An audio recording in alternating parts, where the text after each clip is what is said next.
Hello children, I Poonam Bagga welcome you to one more segment from chapter 14 factorization from class 8th maths.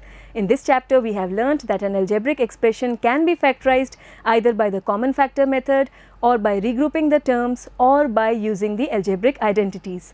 Also we have learnt that while dividing any two algebraic expressions we express both the numerator and the denominator, that is both the dividend and the divisor.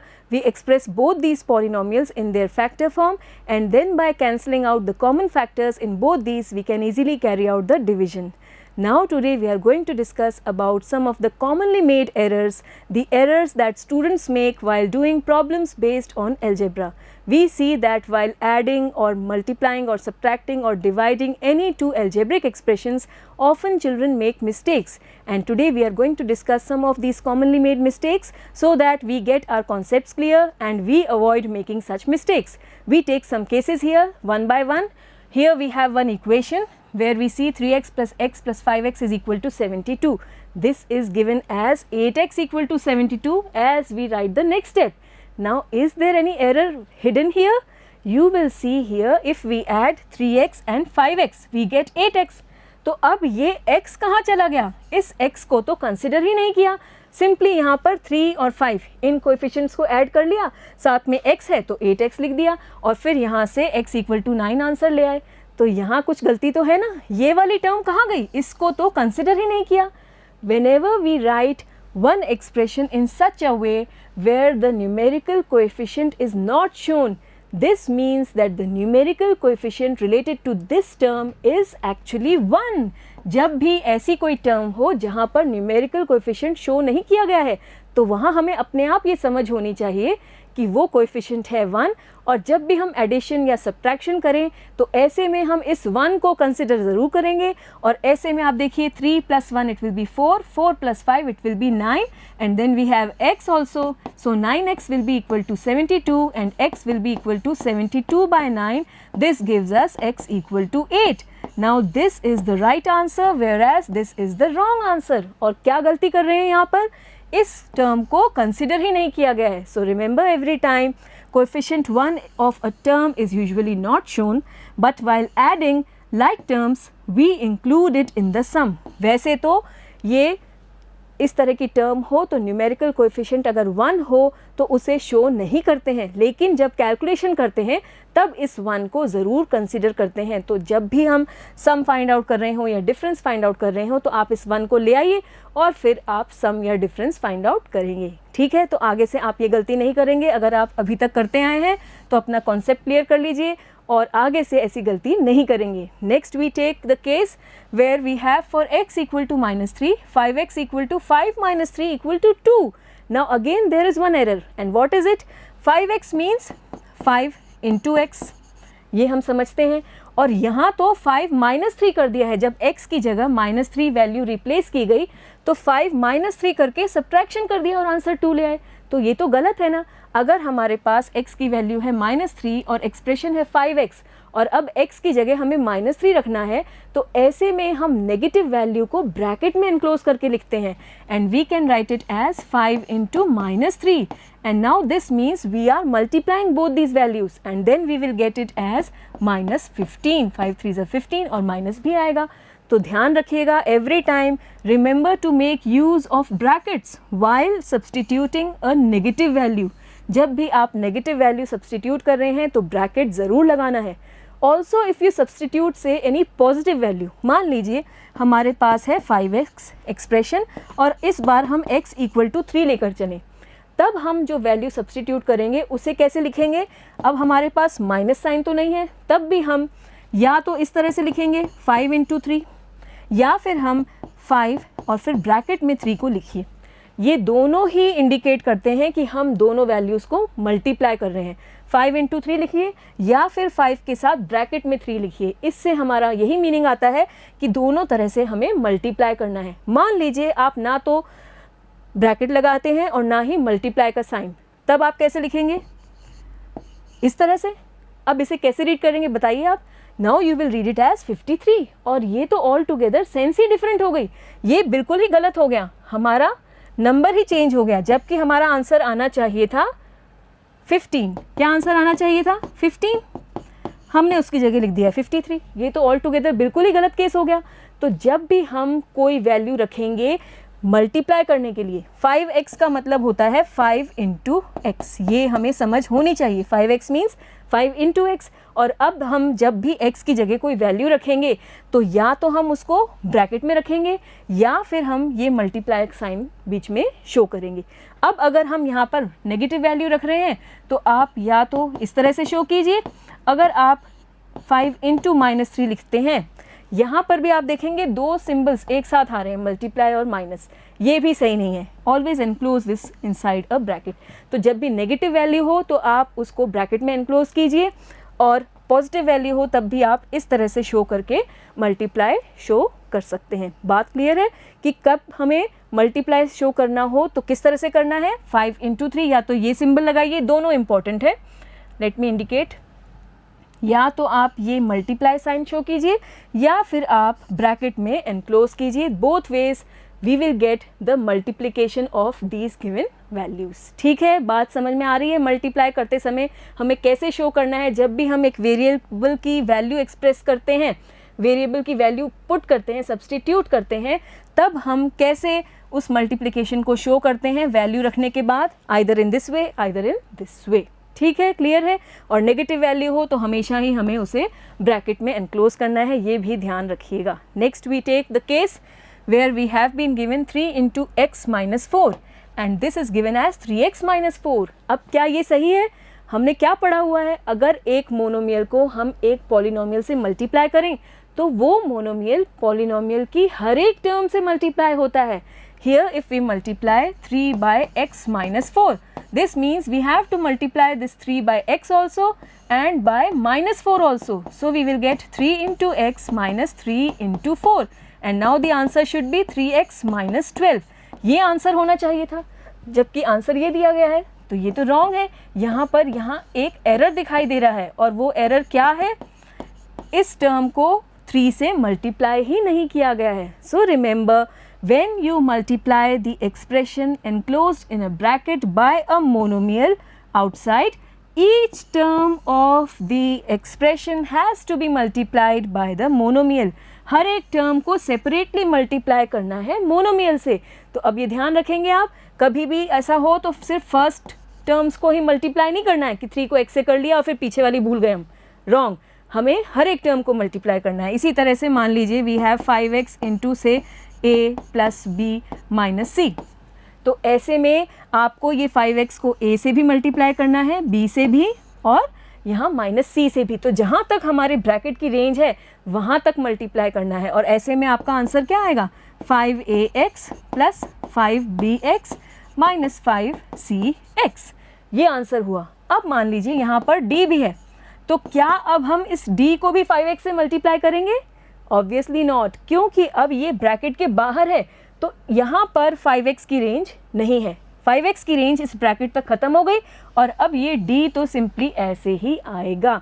तो ये भी concept clear होना चाहिए आपको कि bracket के अंदर जितनी भी टर्म्स हैं वो सभी मल्टीप्लाई होंगी उस मोनोमियल से जिससे उसको मल्टीप्लाई किया जा रहा है। हर एक टर्म को मल्टीप्लाई करना है, और जो ब्रैकेट के बाहर है वो उससे मल्टीप्लाई नहीं होगी। ये कॉन्सेप्ट इम्पॉर्टेंट है, ध्यान रखिएगा। अगर आप गलत करते आए हैं इस तरह से, तो अब आज के बाद आप ऐसा कुछ नहीं करेंगे, promise this to me. Next we take the case 2x whole square. इसको अब 2x स्क्वायर लिख देते हैं। अक्सर बच्चे ये गलती करते हैं, 2x होल स्क्वायर है और इसी को 2 लिख देते हैं और x का स्क्वायर कर देते हैं। अब क्या गलती हो रही है, we have 2x whole square. This means कि ब्रैकेट के अंदर जितनी भी वैल्यूज़ हैं सभी का स्क्वायर होगा। 2 जो न्यूमेरिकल कोएफिशिएंट है यहाँ पर उसका भी स्क्वायर होगा, और ये जो वेरिएबल पार्ट है उसका भी स्क्वायर होगा।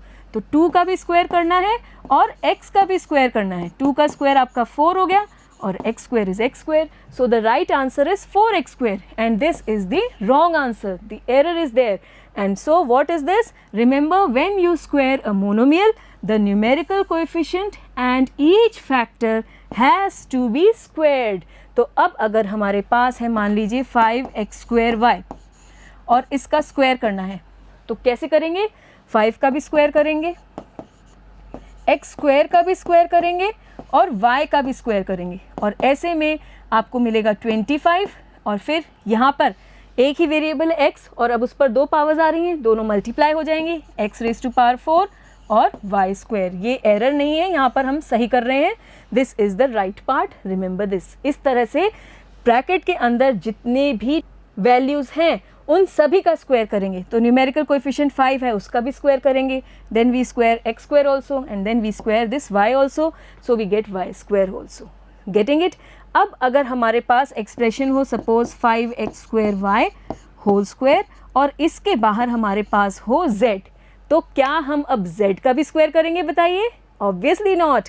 What we will get the answer? 25 x raise to power 4 and y square. ये तो होंगे ही स्क्वायर, ये तीनों वैल्यूज़ तो स्क्वायर होंगी क्योंकि ये ब्रैकेट के अंदर है और ब्रैकेट के बाहर हम कर रहे हैं squaring, and this z is outside the bracket, so it will be written as it is. z का स्क्वायर यहाँ पर नहीं होगा। तो ब्रैकेट के अंदर जो भी वैल्यू है और ब्रैकेट पर जो भी ऑपरेशन अप्लाई हो रहा है वो उसकी सभी टर्म्स के लिए एप्लीकेबल होगा।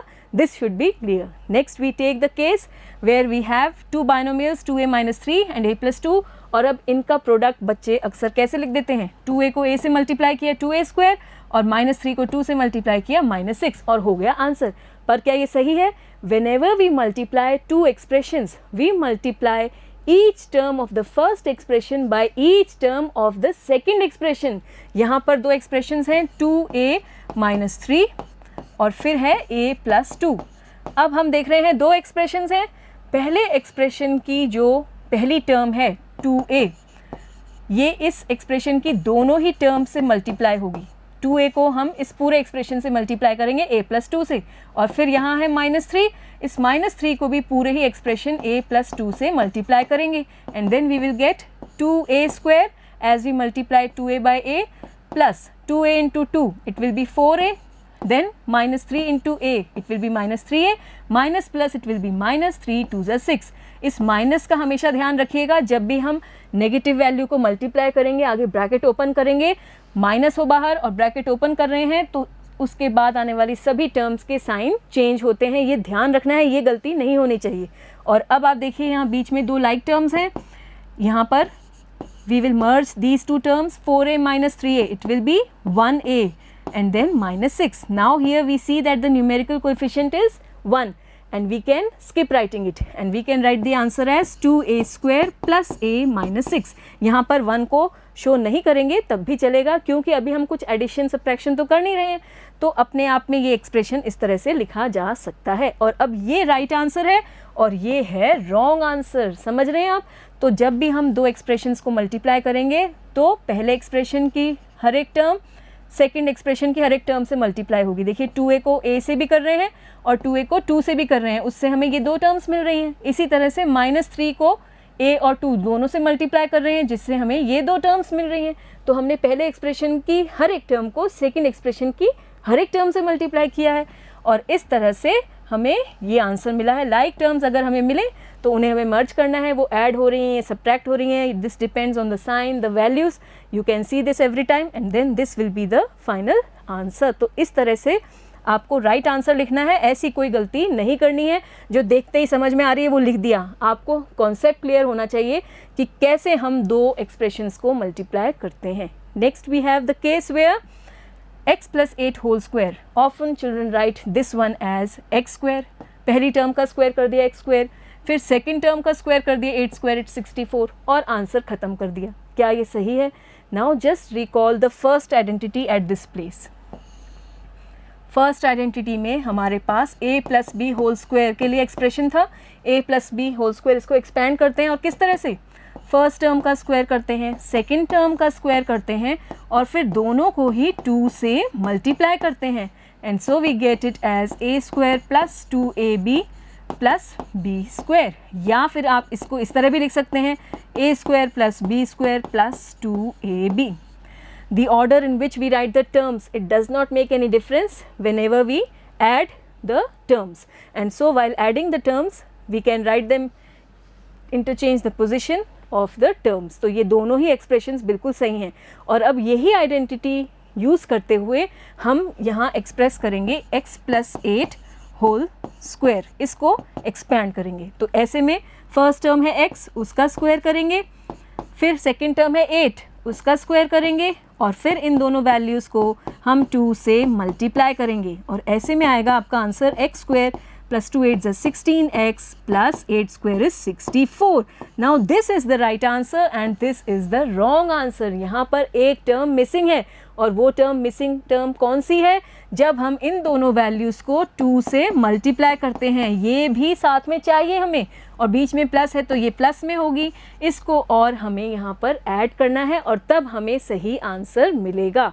बात समझ में आ रही है? तो जब भी आप आइडेंटिटी अप्लाई करें उसका फुल फॉर्म आपको ठीक से ध्यान होना चाहिए और फिर आप सही आंसर तक पहुंच पाएंगे। इसी तरह से अगर हमारे पास केस हो x - 5 होल स्क्वायर, तब भी अक्सर स्टूडेंट्स क्या करते हैं, पहली टर्म का स्क्वायर किया x स्क्वायर, फिर 5 का स्क्वायर किया 25 और बीच में माइनस है तो माइनस लिख दिया। पर क्या ये सही है? ये बिल्कुल गलत है। इस स्टेज पर आप रिकॉल कीजिए second identity a - b whole square और इसको कैसे एक्सपेंड करते हैं? जो फर्स्ट वैल्यू है a उसका स्क्वायर करते हैं प्लस सेकेंड वैल्यू जो है b उसका स्क्वायर करते हैं and then we multiply both these values by 2 और क्योंकि यहाँ पर माइनस है तो यहाँ आता है minus and remember this square is always positive. तो यहाँ पर ये स्क्वायर जो है नेगेटिव शो कर रखा है, ये भी एक अपने आप में एरर है और इस तरह से आप इसी एक्सप्रेशन को इस तरह भी लिख सकते हैं a square plus b square minus 2ab। तो either you can write it in the way here, let me right it close, this will B plus b square. तो ये दो तरह से आप एक्सप्रेस कर सकते हैं, both are the same and with this we can expand x - 5 whole square. अब यहाँ पर फर्स्ट वैल्यू का square plus second value square और फिर दोनों को आप 2 से मल्टीप्लाई करेंगे और यहाँ आएगा माइनस क्योंकि ये है minus. With this we get x square minus 10x, 2 5s are 10 into x, it will be 10x plus 25 and now this is the final answer, the correct one। और यहाँ है गलती, और क्या गलती है? हम यहाँ पर टर्म मिस कर रहे हैं 2 into x into 5 with negative sign और also this should B positive, तो ये भी यहाँ पे मर्ज होएगी और तब राइट आंसर मिलेगा। तो सही आइडेंटिटी का ध्यान होना बहुत ज़रूरी है। सही आइडेंटिटी आएगी तो आपकी बहुत सारी प्रॉब्लम्स वैसे ही सॉल्व हो जाएंगी। So always remember the correct form of every identity. Next we have the case a + 5/5 = a + 1। अब अक्सर बच्चे यहाँ भी गलती कर रहे हैं और वो क्या है, ये 5 और 5 को कैंसिल कर दिया और 1 आ गया और a + 1 आंसर दे दिया। पर क्या इस तरह से कैंसिल किया जा सकता है? आप देखेंगे कि जो न्यूमरेटर है उसमें है 2 टर्म्स, a + 5, तो 2 टर्म्स हो गई, ये बाइनोमियल हो गया। या इसी तरह से हमारे पास पॉलिनोमियल हो सकता है न्यूमरेटर में और डिनोमिनेटर में हमारे पास एक ही टर्म है, मोनोमियल है। तो जब भी हम एक पॉलिनोमियल को मोनोमियल से डिवाइड करते हैं तो पॉलिनोमियल की हर एक टर्म को सेपरेटली हम मोनोमियल से डिवाइड करते हैं और ऐसे में a + 5/5 है तो हम पॉलिनोमियल की हर एक टर्म को मोनोमियल से डिवाइड करेंगे। इस केस में बाइनोमियल है तो बाइनोमियल के हर एक टर्म को डिवाइड करेंगे मोनोमियल से सेपरेटली। a को अलग से 5 से डिवाइड करेंगे, 5 को अलग से 5 से डिवाइड करेंगे। Now 5 divided by 5 it will be 1 and so the answer should be a/5 + 1। ये है right answer and this is the wrong answer, remember this। अब हम ये कैंसिल कब कर सकते हैं? 5 से 5 को हम कैंसिल भी तो करते हैं कई केसेस में। वो कब कर सकते हैं? जब हमारे पास जो न्यूमरेटर है उसमें फैक्टर फॉर्म हो। अभी हमारे पास 2 टर्म्स हैं, अगर ये इस तरह से होता a × 5/5 तो हम क्या देख रहे हैं कि जो न्यूमरेटर है उसके 2 फैक्टर्स हो गए, a और 5, और दोनों फैक्टर्स का प्रोडक्ट हो रहा है। और जब भी मल्टीप्लाई साइन हो बीच में और हम देख रहे हैं डिनोमिनेटर में तो एक ही टर्म है 5, तो जब भी यहाँ ऊपर न्यूमरेटर में मल्टीप्लाई साइन हो तब हम न्यूमरेटर और डिनोमिनेटर में कैंसिल कर सकते हैं। We can cancel this 5/5 one time and the answer will be a × 1 or simply we can write the answer as a। तो कैंसिल कब करते हैं? जब बीच में मल्टीप्लाई साइन हो। अगर बीच में प्लस साइन हो या माइनस साइन हो तो हम इस तरह से न्यूमरेटर डिनोमिनेटर में कैंसिल नहीं कर सकते और अगर हमने किया तो हमें गलत आंसर मिलेगा। जब भी इस तरह का केस हो तो हम पॉलिनोमियल की हर एक टर्म को सेपरेटली डिवाइड करेंगे मोनोमियल से और तब हमें सही आंसर मिलेगा। So remember, while dividing a polynomial by a monomial we divide each term of the polynomial in the numerator by the monomial in the denominator. तो each term को हम separately divide करते हैं और तब हमें सही आंसर मिलता है. तो ये थे कुछ केसेस जहाँ पर बच्चे अक्सर गलती करते हैं और अगर अब तक आप भी ये गलतियाँ करते आए हैं तो आज से आप सुधार कर लीजिए, अपने कॉन्सेप्ट्स क्लियर कीजिए and you promise me that from now on you will be avoiding such mistakes and you will be doing the answers very correctly. With this we complete today's segment and then we will be doing questions based on this discussion from exercise 14.4 in our next class. Till then, bye for now.